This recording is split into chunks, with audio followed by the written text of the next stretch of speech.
I have to ask because I think a great songwriter tells the truth, and every one of your songs, it's right out there. Thank you.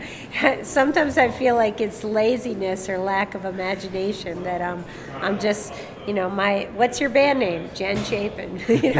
What are you talking about? My life. And that you look at some people that I admire and icons that have been influential, like, David Bowie, Ziggy Stardust. It's like, to create a character and a whole persona, and that just hasn't been my situation, and I've certainly come to accept it, and I feel like there are enough interesting things from, at least it's always interesting to me. Whether it's interesting to other people is always the question. But I think people do find it very interesting, and they feel the truth of it. I think a lot of your fans are also very, very passionate about your passions.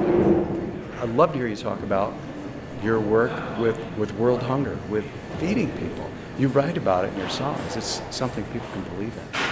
It's something that for a long time I felt, because I come from, musically, as much as I was born into a folk music culture, which of course has an activist tradition, but as a musician, my peer group and my training, as far as that goes, is with jazz musicians.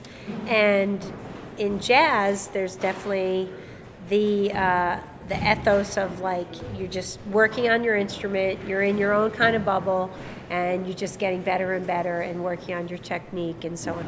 And there's a lot of other stories in there, but I used to have this ongoing guilt thing about the fact that I had other interests and that I was connecting with